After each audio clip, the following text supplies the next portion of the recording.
सत्संग सतगुर चतसाल है जित हर गुण सिखिया। ये गुरबानी की लाइन्स हैं जिसमें लिखा हुआ है कि सत्संग एक स्कूल है जहाँ पे जाके मनुष्य असली असली ज्ञान प्राप्त करता है। और एक बार वो असली ज्ञान प्राप्त हो जाए तो फिर मनुष्य वहाँ से यू टर्न नहीं लेता, वहाँ से इसकी वापसी नहीं होती, फिर वो सत्संग में ही समा के रह जाता है। तो ये सत्संग गुरुजी ने अटेंड करवा के इतना ज्ञान दिया है। ऐसा नहीं कि बहुत ज्ञान आ गया है, लेकिन हाँ, ज्ञान की राह में ज़रूर डाल दिया है गुरुजी ने। और ज्ञान की राह में जाकर फिर आपको पता चलता है कि इस ज़िंदगी की असली मायने क्या हैं, आपका पर्पस ऑफ लाइफ क्या है। गुरुजी आपको समझाते हैं कि जो आप नौकरी कर रहे हैं, जो आप ज़िंदगी जी रहे हैं, जो आप लालच कर रहे हैं, आपको और पदार्थ चाहिए, ये असली मकसद नहीं है ज़िंदगी का। गुरुजी ने सिखाया है कि असली मकसद ज़िंदगी का क्या है। गुरुजी आपके सामने वो सारा ज्ञान प्रकट कर देते हैं जो आपको जानना ज़रूरी है। गुरुजी ने ऐसा कौन सा ज्ञान सामने प्रकट किया है संगत जी, वो मैं आपसे शेयर करना चाहती हूँ। सबसे पहले गुरुजी ने पर्पस ऑफ लाइफ सिखाया है। गुरुजी ने ये ज्ञान प्रकट किया है कि सबसे ज़्यादा स्नेह और प्रेम अगर आपको करना है तो दुनिया के पदार्थों से नहीं, वो सच्चे गुरु, वो ईश्वर से लिव लगाओ और फिर देखो नज़ारे। तो गुरुजी से प्रेम करो, गुरुजी से आप प्यार करो और सच्चे ईश्वर से लिव लगाओ, और वो सिर्फ सत्संग अटेंड करके ही वो ज्ञान आपको मिल सकता है। तो एक ये ज्ञान दिया है गुरुजी ने। दूसरा ज्ञान गुरुजी ने ये दिया है कि इस ज़िंदगी का पर्पस ये है कि आप जितनी सांसें आपको मिली है, जो गिनी हुई सांसें आपको मिलती है, आपके आने के पहले ही ये कॉन्ट्रैक्ट आप ऊपर वाले से साइन कर देते हैं। तो जितनी भी सांसें आपको मिलती हैं वो सारी सांसें उस ईश्वर के नाम आपको करनी है। आपको मनुष्य जीवन 84 लाख योनियों के बाद अगर मिला है तो इसे दुनिया की पदार्थों में, लालच में और 5 विकारों में ना गवाए। ये हमें मनुष्य का जीवन मिला ही इसलिए है कि हम ईश्वर की प्राप्ति कर पाए, हम वो डिविनिटी प्राप्त कर पाए जो हम इतनी सारी योनियों में और पिछले जन्मों में नहीं कर पाए। क्योंकि अगर हम मनुष्य का जन्म लेकर भी अगर हमें वो ज्ञान नहीं मिला, क्योंकि हमें वो गुरु नहीं मिला, तो फिर वो मनुष्य जीवन व्यर्थ है, कंप्लीटली व्यर्थ है संगत जी। इसलिए गुरुजी ने ये एहसास दिलाया है कि आपके purpose of life is only to remember God. And Guruji को आप चेते रखिए, ईश्वर को चेते रखिए, और आप देखिए ज़िंदगी के मायने बदल जाएंगे। इतनी शक्ति आ जाती है आपकी ज़िंदगी में, इतनी ब्यूटी आ जाती है, इतना प्यार, इतनी इज्जत, सब कुछ आ जाता है। अभी हमेशा से आपको वो चाहिए था, वो आपको मिल जाता है गुरुजी की दुनिया में। गुरुजी की दुनिया में जुड़ने के बाद संगत जी सारी इनसिक्योरिटीज़ चली जाती है ज़िंदगी से, सारी इनसिक्योरिटीज़। पहले आप इनसिक्योर होते हो, आप दिखावा करते हो बाहर, आप लोगों के पीछे भागते हो, आप डेमॉन्स्ट्रेट करते हो कि आपके पास क्या है, बहुत ज़्यादा औची हरकतें करते हो, मूर्खता करते हो। तो गुरुजी से जुड़ने के बाद वो इनसिक्योरिटीज़ चली जाती हैं। गुरुजी आपको बिल्कुल सिक्योर कर देते हैं, absolutely secure in your own life. और इसके लिए मैं आपको एक सत्संग सुनाती हूँ। संगत जी, मुझे गुरुजी से जुड़ने के 2 या 3 साल के बाद एक सपना आया था, और उस सपने में गुरुजी ने मुझे ये ज्ञान दे दिया कि मेरी ज़िंदगी की सारी इनसिक्योरिटीज़ जा चुकी हैं गुरुजी से जुड़ने के बाद। उस सपने में मैं थोड़ी यंग टाइम में मैं और कुछ लड़के कुछ लड़कियाँ एक ट्रेन में ट्रैवल कर रहे हैं, और हमारे सामने एक लेडी बैठी हुई है। और वो जो लेडी हमारे सामने बैठी हुई है संगत जी, वो ईवल स्पिरिट है।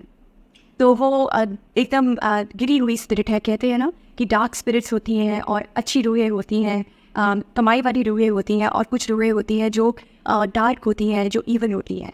तो वो ईवल है, लेकिन वो ट्रेन में चलते हुए मुसाफिरों को नहीं पता चल रहा, क्योंकि ऊपर से तो वो एक लेडी है जो बैठी हुई है। उसकी असलियत हमें तब पता चलती है जब हम एक टनल के थ्रू जाते हैं। ट्रेन एक टनल के थ्रू जा रही है, और वहाँ पे बिल्कुल पिच डार्क है, बिल्कुल अंधेरा है।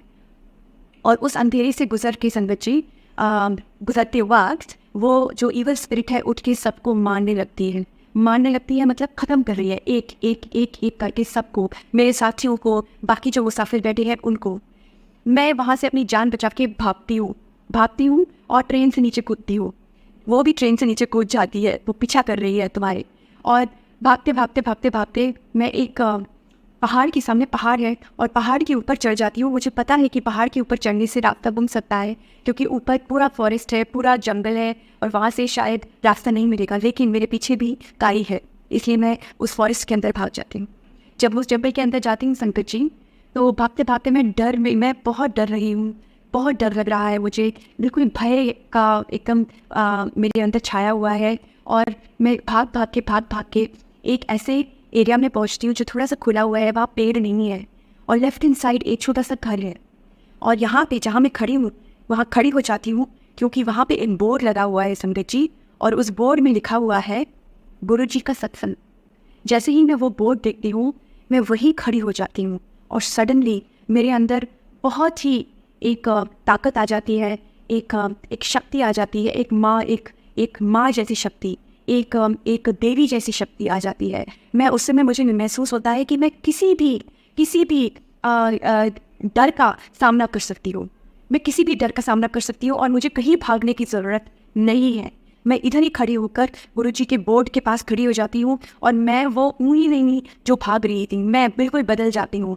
मेरी सारी इनसिक्योरिटीज़, मेरा भय, मेरा डर सब पता नहीं कहाँ गायब हो जाता है।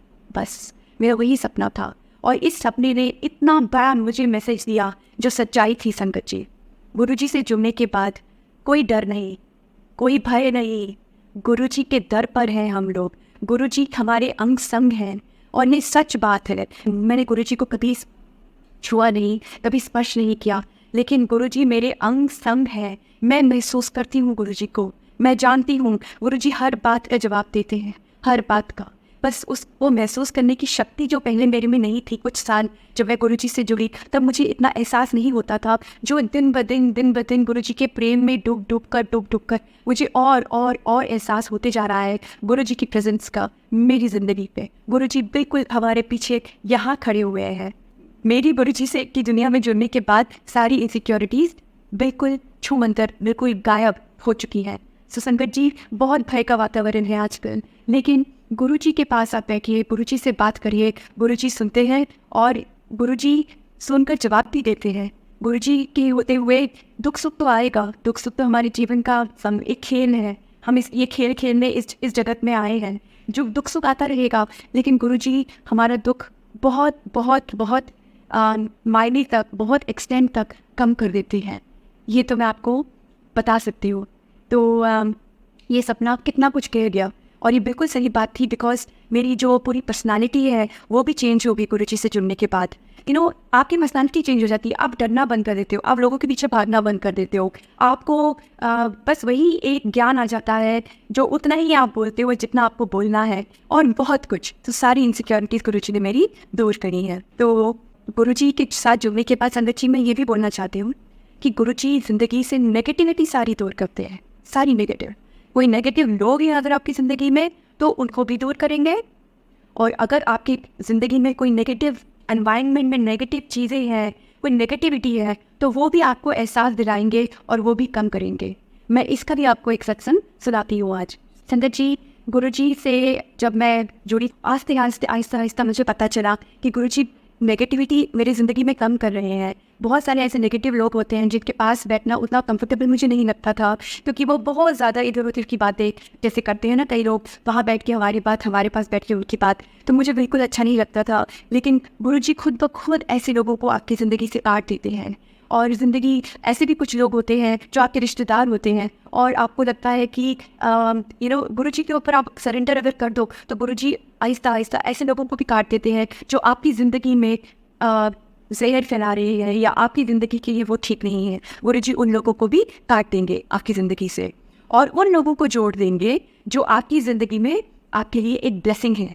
अगर गुरुजी कोई जोड़ते हैं आपकी ज़िंदगी में तो उससे बड़ी कोई ब्लेसिंग नहीं है। अगर आप संगत से मिलते हो, सत्संग में जाते हो, लेकिन अगर गुरुजी ने आपको किसी संगत के साथ जोड़ा है किसी कारणवश, तो वो जोड़ जो होता है अटूट होता है, एक ब्लेसिंग होती है आपकी ज़िंदगी में। मैं आपको एक सत्संग सुनाती हूँ जहाँ पे मैं जब इंडिया आई तो कोविड चल रहा था, जुलाई का महीना था, हमें घर ढूंढना था यहाँ पे रहने के लिए बैंगलोर में।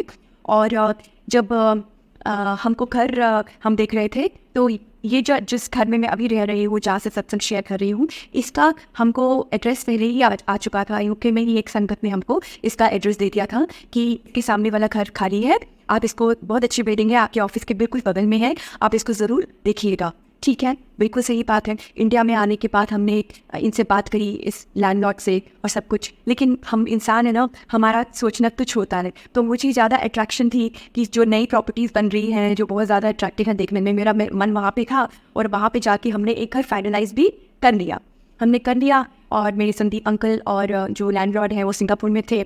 दोनों ने आपस में फ़ोन में बात करके सारा का सारा जो एग्रीमेंट था एक एक लाइन पढ़ के वो एग्री कर गए।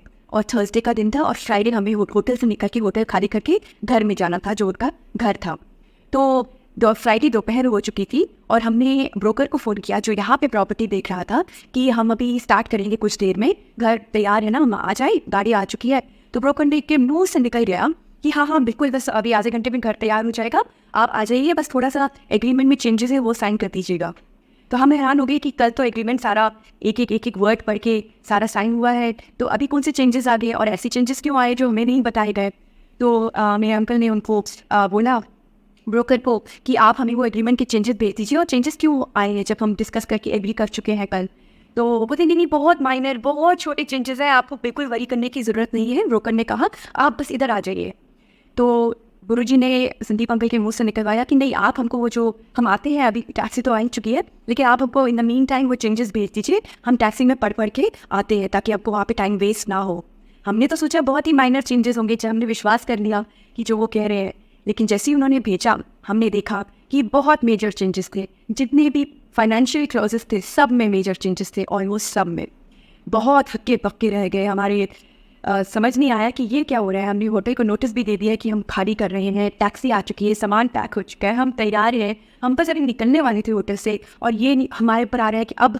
तो हमने फिर सिंगापुर में उसके जो मकान मालिक है उसको फ़ोन किया, और वो तब तक काफ़ी एरोगेंट हो चुके थे एक दिन के अंदर, क्योंकि उनको पता चल गया था कि हम होटल में काफ़ी बिल पे कर रहे हैं और हमको मकान की जल्दी है। तो वो काफ़ी एरोगेंट से उन्होंने कहा हाँ बस ये चेंजेस तो हैं, अगर आपको लेना है तो लीजिए, नहीं लेना तो मत लीजिए।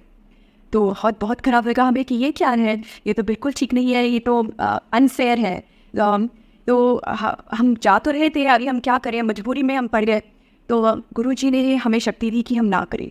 हमने वहाँ ना किया और वो फिर हमारे ऊपर और गुस्सा करने लग गए, चढ़ गए कि आप कैसे नहीं देंगे, आपने तो कल हाँ बोला है। तो हमने कहा आपने भी तो एग्रीमेंट हमसे पूरा एग्री किया था, आपने चेंज कर दिया और आपने हमको बोला कि आप लेना है तो कर लीजिए, नहीं लेना तो मत लीजिए। तो ठीक है, फिर हम नहीं लेते, आपका सेकेंड ऑप्शन हमने चूज़ किया और हमने फ़ोन रख दिया। तो उसके बाद हमें रिलीफ तो मिला, लेकिन हम सोच रहे थे अब हमें फिर से दोबारा घर ढूंढना पड़ेगा। फिर हमें याद आया कि हमें इस घर का एड्रेस यूके में मिला हुआ था। हमने यहाँ पे फ़ोन किया और ये लेडी जो पहले हम बात कर चुके थे लेकिन हम भूल चुके थे इस घर के बारे, तो वो बोलती हाँ कल सुबह आप आ जाइए। ये लेडी बिल्कुल तैयार थी देने के लिए घर। अगले दिन हम यहाँ पे आए और इस लेडी जो हमारे लैंडलॉर्ड है, वो लेडी बहुत ज़्यादा उत्सुक थी कि हम आए इस घर में, जबकि हमने मना कर दिया था पहले।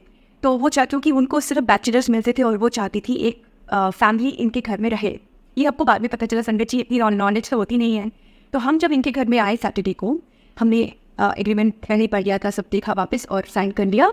और क्योंकि मैंने वीडियो में पूरा घर देखा हुआ था तो मैं थोड़ी थकी हुई थी, मैं उस लेडी के पास ही खड़ी हो गई और मेरे संदीप अंकल घर देखने लगे, चेक करने लगे just before taking the keys. And उन्होंने मुझे बुलाया कि आके तुम भी देख लो। मैंने कहा नहीं ठीक है, मैंने देखा हुआ है, ठीक ही है, घर ठीक ही है, साफ़ सुथरा है, आप देख लीजिए अगर देखना है तो। मैं तो संदीप अंकल ने कंटिन्यू किया देखा। मैंने कहा ठीक है, उनको देखने का शान होगा तो देख रहे हैं। एक एक ड्रॉर खोल के देख रहे थे, एक एक ड्रॉर खोल के देख रहे थे। पूरा घर देख चुके थे संदीप जी, सिर्फ किचन बाकी था और किचन भी वो आधा देख चुके थे। उनके मन में क्या आया, उन्होंने मुझे ज़बरदस्ती करी कि नहीं तुम आओ और देखो। मैंने कहा जब सारा घर देख ही चुके हैं तो अभी किचन के बस आधा किचन देखने के लिए मैं क्या जाऊँ, लेकिन मैं चली गई क्योंकि उनकी आवाज़ ऐसी थी कि मुझे जाना पड़ गया। ये सब गुरुजी करवाते हैं संदीप जी। जब मैं किचन में गई तो आधी जो किचन वो देख चुके थे, चलो वो देख चुके थे, लेकिन जो मेरे जाते ही जो उन्होंने छोटा सा एक स्पाइस का जो ड्रॉर होता है जहाँ मसाले रखे जाते हैं, जब वो खोला तो मेरी नज़र पड़ी एक छोटे से रेड कलर की पोटली में, जिसके अंदर था सिंदूर, जिसके अंदर था चावल और कुछ ऐसे कुछ चीज़ें जो मेरी समझ के बाहर हैं। तो संदीप अंकल उसको देख के बंद करने लगे थे क्योंकि वो इतनी छोटी सी थी कि उनकी नज़र पड़ी भी होगी तो उन्होंने इग्नोर कर दिया होगा, उनको समझ में नहीं आया होगा कि ये क्या है और उन्होंने सोचा होगा कि इसको उठा के फेंक देंगे। लेकिन मैंने उनको रोका, मैंने कहा वापस खोलो। और वहाँ पे मुझे बिल्कुल अनकंफर्टेबल लगा कि ये सिंदूर और चावल और ये सब क्यों पड़ा हुआ है घर में, और एक नई पोटली थी, ऐसा नहीं कि बहुत सालों से पड़ी हुई है। एकदम नई ब्रांड न्यू, जल रहा था जैसे आज ही बांध के वहाँ रखी हुई है। तो मैंने लैंड लेडी को बुलाया और मैंने कहा ये क्या है। तो वो थोड़े घबरा सी गई और उन्होंने कहा नहीं कुछ नहीं है, ये गुडविल के लिए है, ताकि हमारे में बना रहे, ये भगवान की चीज़ है। मैंने कहा भगवान की चीज़ होगी, लेकिन आप इसको अपने घर में रखिए, क्योंकि इस घर में मेरा अगर भगवान की चीज़ है तो झूठे हाथ लग सकते हैं, जो मैं नहीं चाहती। मैं कभी इग्नोरेंस में, या कोई बच्चा कभी उसको उठा के फेंक दे, जो मैं नहीं चाहती। और वैसे भी मुझे बहुत अनकम्फर्टेबल लग रहा था, वो मुझे भगवान की चीज़ नज़र आ नहीं रही थी। तो मैंने उनको वो बोला, वो उठाने का वो बिल्कुल नाम नहीं ले रही थी। फिर मैंने कहा आप उसको देख लीजिए, अगर आपको उठाना है तो ठीक है, नहीं तो फिर हमको मुश्किल है हम इस घर में आना। फिर उन्होंने उठा लिया और वो काफ़ी डाउन सी हो गई कि मैं क्यों कह रही हूँ ये चीज़। फिर अब मैंने कहा इनको आप अपने घर ले जाइए, हम दोनों में अगर बनाई रखनी है तो वो तो हम एक दूसरे को अगर इज़्ज़त से बात करेंगे, इज़्ज़त देंगे और श्रद्धा से रहेंगे तो कुछ नहीं बिगड़ेगा, कुछ नहीं बिगड़ेगा हम दोनों के बीच में। बस ये तब इनसिक्योरिटी आती है जब हमको पता है कि things can go wrong and जब बिल्कुल ठीक है सब कुछ, अगर हम एक दूसरे से इज्जत से पेश आएंगे तो कुछ नहीं बिगड़ेगा। तो ये उन्होंने निकाल लिया और फिर मैंने उनसे बुलवाया कि कहीं और घर में तो रिंग छुपा के रखा। फिर उन्होंने बोला कि और कहीं नहीं था, यहीं पे रखा था उन्होंने। बस संकट जी, अगर मैं वहाँ पे नहीं जाती किचन में, मुझे गुरुजी मेरे हस्बैंड के थ्रू नहीं बुलाते किचन में, जबकि सारा घर चेक हो चुका था, तो ये वाला अगर हमारे घर में ही रह जाता तो बहुत मुश्किल था लैंडलॉर्ड को वापस करना, हाथ लगाना, फेंक देना, हमें नहीं समझ में आता क्या करना है। जहाँ गुरुजी है वहाँ ऐसे टोटकों की कोई ज़रूरत नहीं है संकट जी। अगर आप में से कोई ऐसा करता भी है तो समझ जाइए, मत करिए, कोई ज़रूरत नहीं है। जहाँ गुरुजी है वहाँ एक क्लीन एटमॉस्फेयर है, वहाँ शुद्धता है, वहाँ पे प्योरिटी है, वहाँ डिविनिटी है, वहाँ हमें किसी चीज़ की कोई ज़रूरत नहीं है। हमें गुरुजी की शक्ति की आवश्यकता है और गुरुजी से स्नेह और प्यार करके हमें और किसी चीज़ पे डिपेंड करने की ज़रूरत नहीं है। गुरुजी ने खुद ही कहा है, कोई जादू, कोई टोना कोई करे तो इससे बड़ा पाप इस दुनिया में वो नहीं सकता, और वो फिर भूत प्रेत की योनियाँ उसको मिलती रहती हैं हज़ारों हज़ारों साल। तो ये सब टोटके हमें नहीं करने चाहिए। संगत जी भूल चुक माफ, मुझे पता भी नहीं उसमें क्या था, लेकिन मुझे जो दिखा वो मुझे ठीक नहीं दिखा, वो मुझे उसने मुझे काफ़ी अनकंफर्टेबल कर दिया था। और गुरुजी जब जिस घर में आते हैं उस घर में से सबसे पहले नेगेटिविटी हटाते हैं। आपका घर हो या आपका वातावरण हो, आप जहाँ पे है, अगर आप प्योर है, अगर आप पॉजिटिविटी चाहते हैं, आप सिर्फ आपका एक ही मकसद है साफ सुथरा, वो ये कि आपको डिविनिटी प्राप्त करनी है, आपको सही ज़िंदगी जीनी है, तो कोई नेगेटिविटी की कोई जगह नहीं है दुनिया, इस गुरुजी की दुनिया में। तो गुरुजी ने वो नेगेटिविटी इस घर से दूर करी। फिजिकल नेगेटिविटी देखो गुरुजी ने कैसे इस घर से दूर करी, और बाकी नेगेटिविटी तो दूर करते ही है। और सबसे बड़ा जो हमारा दुश्मन हमारी नेगेटिविटी, हमारे अंदर जो पांच विकार है, गुरुजी उसको भी बहुत बहुत कम करते हैं। पंच विकारी एक गरीबा राखों राखन हारे। इस कलयुग में पांच नेगेटिविटी, पांच विकार तो हमारे अंदर है, दुश्मन जो हमारे अंदर बैठे हुए हैं। हमारे जो सारी मैन है मन की, जो सारे विकार है, वो हमें भगवान से निभराने नहीं देते। गुरुजी हमें वही हमारा भांडा साफ करने आए हैं, और सिर्फ साफ करने नहीं आए हैं, हमें वो एक ज्ञान का रास्ता दिखाने आए हैं। हमारी इनसिक्योरिटीज़ दूर करके हमें एक साफ सुथरी सामने वाला एक डेस्टिनेशन दिखाने आए हैं, एक मार्ग हमारा सारा कायाकल्प करने आए हैं, ताकि हमें सही रास्ते का पता चले। तो ये है गुरुजी की दुनिया। एक तो उन्होंने, अच्छा संगत जी ये सत्संग अभी ख़त्म नहीं हुआ, क्योंकि जो पहला घर हमने हमारे मुंह से ना निकलवाई थी गुरुजी ने, वो भी सुन लीजिए कि गुरुजी कैसे प्रोटेक्ट करते हैं। एक तो गुरुजी ने हमें उस लैंडलॉर्ड से दूर रखा जो इतना एरोगेंट टाइप की आत्मा थी, बहुत ख़राब था वो, तो उसने चीटिंग करी। एक तो गुरुजी ने हमें नेगेटिविटी से दूर रखा, और दूसरा हमें ब्रोकर ने अगले दिन फिर फ़ोन किया था सैटरडे को, जिस दिन हमने ये घर लिया था, कि सर फिर आपका फाइनल है कि आप वो घर नहीं ले रहे। तो मेरे हस्बैंड संदीप अंकल ने बोला हाँ फाइनल है, हम लोन नहीं ले रहे, सॉरी।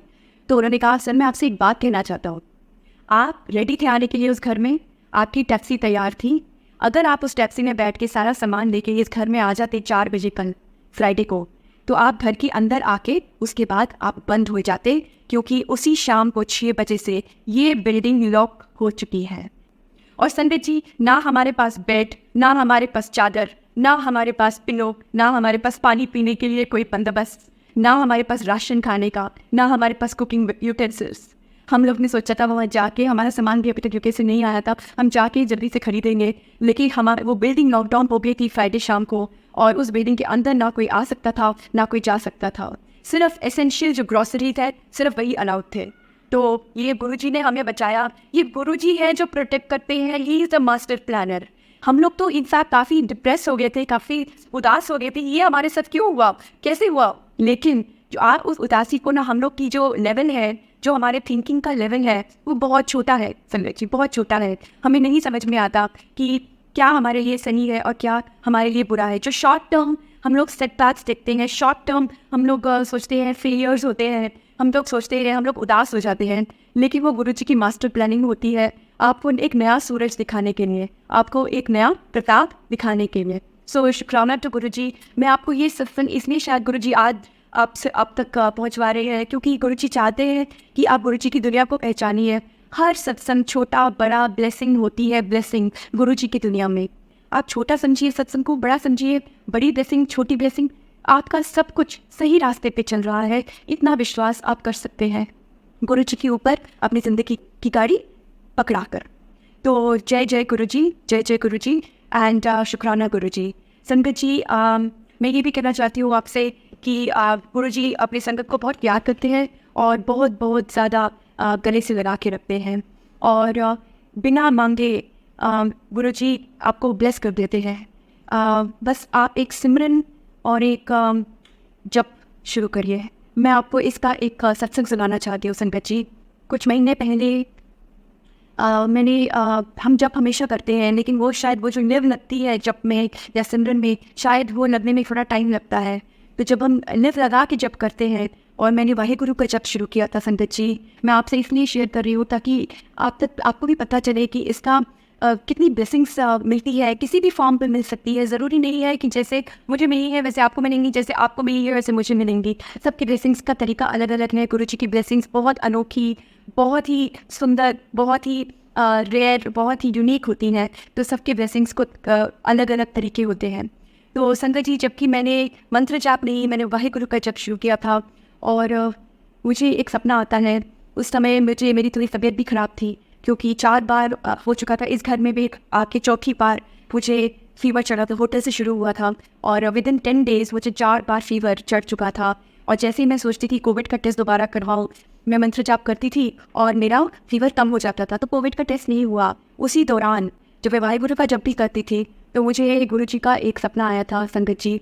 और वो सपना था कि मैंने पहले बहुत सुना हुआ था पुरानी संगत से कि गुरुजी का एक ऑपरेशन थिएटर है, और गुरुजी अपनी संगत का जिसको ज़रूरत है उसका ऑपरेशन करते हैं उस ऑपरेशन थिएटर में जाके। मैंने कभी देखा नहीं है वो थिएटर, सिर्फ सुना है। और मुझे सपने में आया कि मैं एक गुरुजी के ऑपरेशन थिएटर से मैं बाहर आ रही हूँ एक स्ट्रेचर में। बहुत सुंदर सा है। गुरुजी का स्ट्रेचर अगर होगा तो हॉस्पिटल के स्ट्रेचर से 10 गुना ज़्यादा सुंदर होगा, मजबूत होगा। तो बहुत सुंदर चौड़ा सा स्ट्रेचर है, बस में लेटी हुई हूँ। गुरुजी मेरे सिराने हैं, लेफ्ट हैंड साइड वाइट चोला पहने हुए और ग्रीन कर रहे हैं, हंस रहे हैं। और राइट हैंड साइड शायद कोई और था जो मुझे याद नहीं है, लेकिन गुरुजी तो मुझे साक्षात याद है।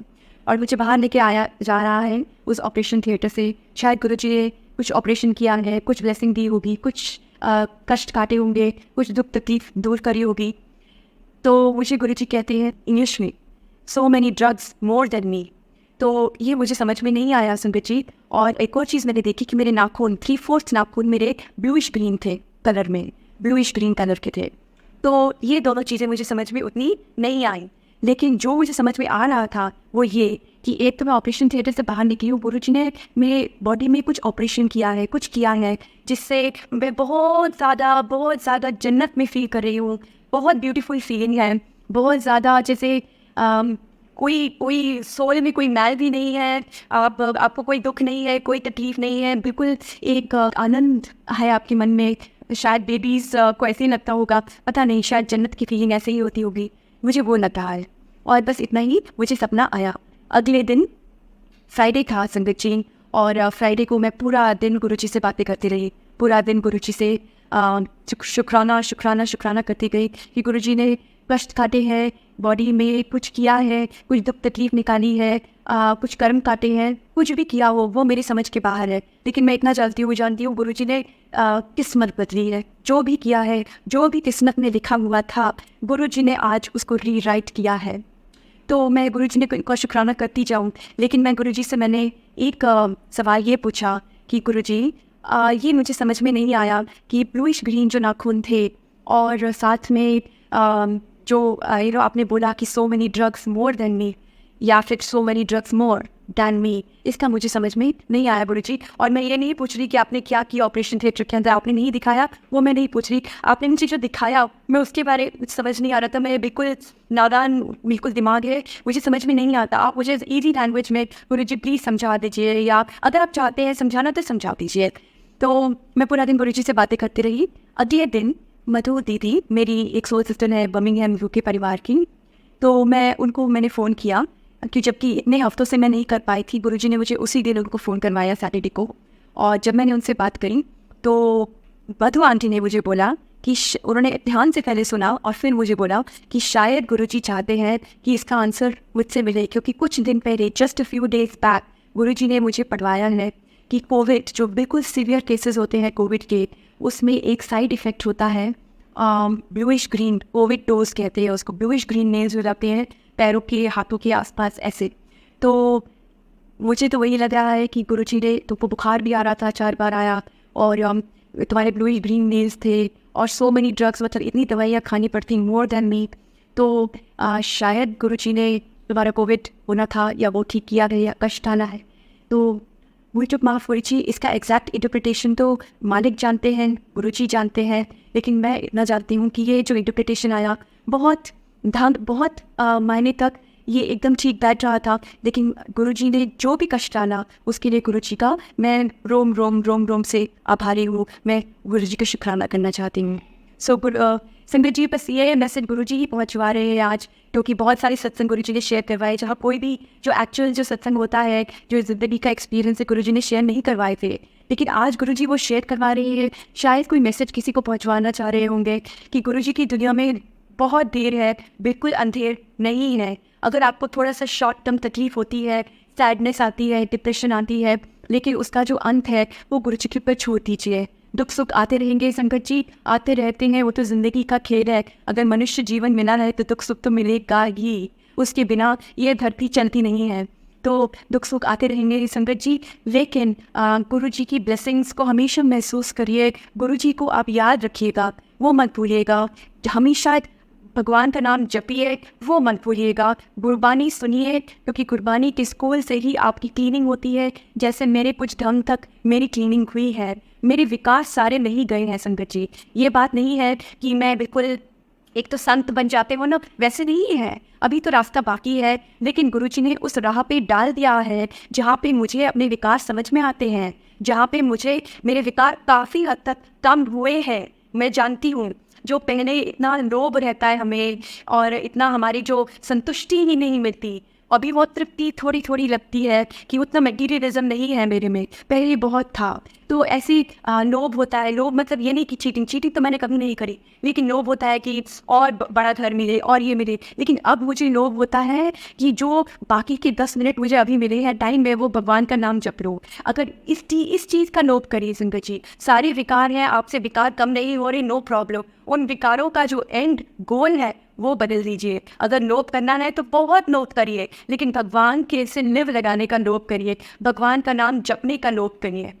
अगर आपको आपका क्रोध कम नहीं हो रहा है तो आप क्रोध उस बात पे करिए जो आपकी विकार है, उस पर आप क्रोध करिए कि आपकी विकार आप कम करेंगे। आप चीटिंग नहीं होने देंगे और ना आप किसी को चीट करेंगे, आप कोई बुरा काम नहीं करेंगे, उस बात पे आप क्रोध करिए।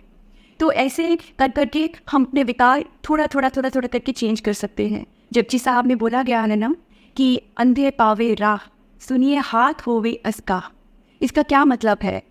गुरबानी सुनने से अंधों को राह मिलती है। अंधे मतलब हम जैसे भटके हुए लोग जिन्हें मार्गदर्शन गुरुजी करवाते हैं। वो गुरबानी सुनने से हमें वो मार्ग दिखता है, साफ साफ हमें वो मार्ग दिखने लगता है जो हमारी जिंदगी का मार्ग है।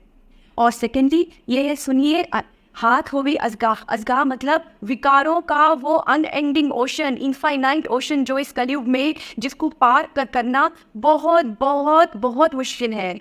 तो सुनने से, कुर्बानी सुनने से हाथ होवे अज़गाह मतलब वो जो अनएंडिंग इनफाइनाइट ओशन है विकारों का, विश का, वो हमारे हाथ में आ जाता है, इन कंट्रोल। हम उसको हाथ में इतना थोड़ा सा रह जाता है